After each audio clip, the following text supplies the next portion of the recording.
Well, there's another one that, again, I think people are going to be talking about because even though there's been some highlights of him on Dark Side, mostly with the FMW episode and all that stuff, you are delving into the subject of exclusively the Sheik, a Yes. wild man from Syria, the noble Sheik.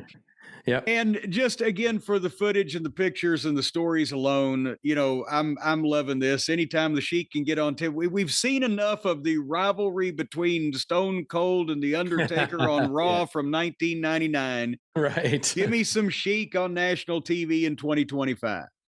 Yeah, exactly. Yeah, it's been a great process putting this together, working with the family, but it is challenging in a lot of ways getting the real story of the Sheik, because as he was someone who held his cards so close to his chest, and the importance of kayfabe for him was at the utmost, and it kind of feels like in some ways his family is still trying to be very protective of the who where do you draw the line between the Sheik and Ed Farhat? I know some. Yes.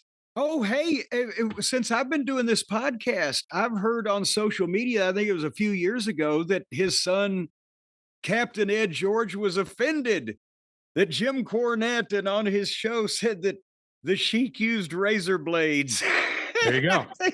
Exactly. But see, that's the great part of, because even in the wrestling business, most of the people in the wrestling business weren't sure about what the fuck was going on with the Sheik and the whole thing and the mythology. Right. Having different people tell the stories from different perspectives, and there's some grain of truth to every single one of them, even if they've been magnified. Hmm. That's part of the fun these days. Is this was the last guy that could kayfabe other people in the business.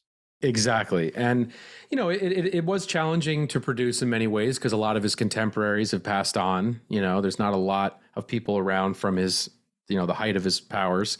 But of course, we talked to, Sabu, who gives, I think is his best interview he ever has for us. I mean, it's a deeply personal interview. And, he's also somebody that, you don't really get, I sort of feel like there's also a mystique about him, and he's very, I think, he goes very personal and he's very emotional about his uncle, and I think it kind of doubles in some ways, kind of his story and his origins with wrestling are absolutely coming up through his uncle, and so I think that's really fascinating. Of course, Rob Van Dam is in it as well too. He was trained by the Sheik, and I think that's kind of our modern day connection, to someone like him.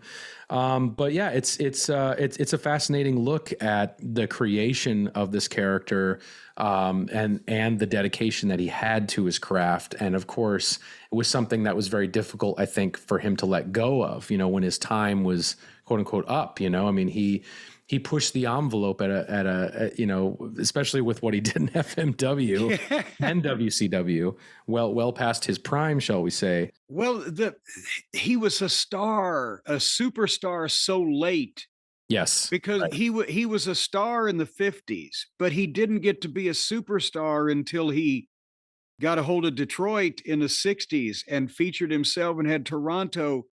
Then he could the his contemporaries, Bruiser and Wilbur Snyder and those guys, they had 10 years on him where they had been superstars when he was just he's a star on TV. Right. And so 20 years later, he didn't want to give it up. But now instead of being, a star for 20 years and he's 40, he's been a star for 20 years and he was 60. Exactly. Yeah. Yeah. I mean, being that age and being in a wrestling ring surrounded by fire and his skin falling off, and it's crazy. It's absolutely nuts.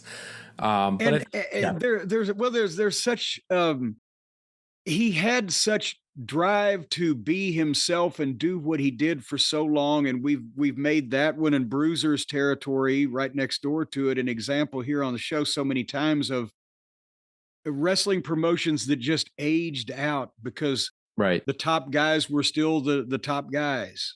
Hmm. Exactly. And it was because nobody drew more money during the period of time Sheik was hot from what 67 to 75. Right. Nobody, he was the top drawing box office attraction as a heel in the business. Nobody was drawing money like that. and he was spinning it as fast as he got it, but he Yep. dressed the part, he looked the part.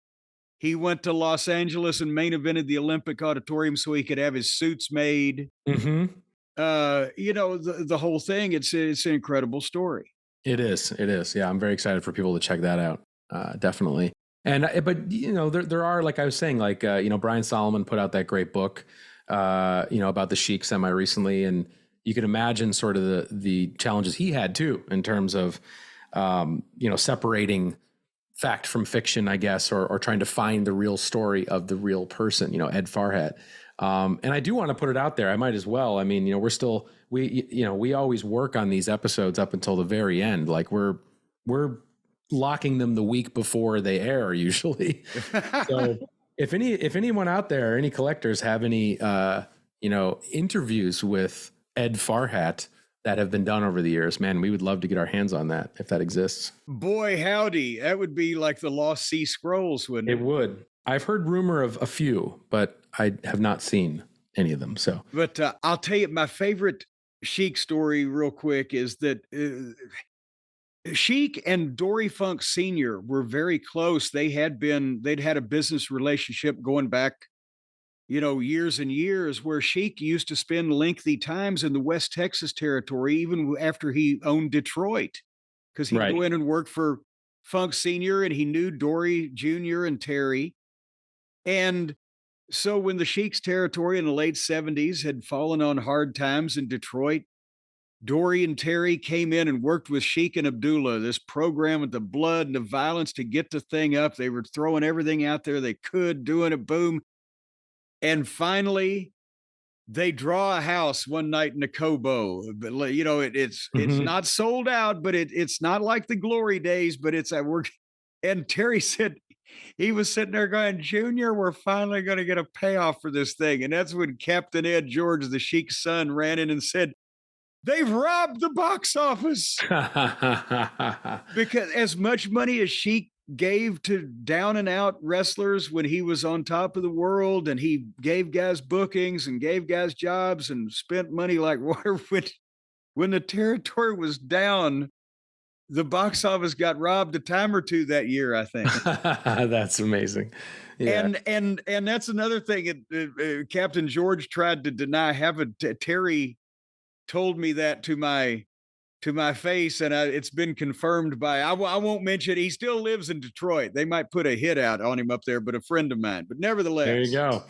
Yeah. Well, I should say that it's pretty exciting because we did interview Dory Funk Jr. for this. So he's in the episode, which is cool. excellent. That was a good bucket list interview for sure.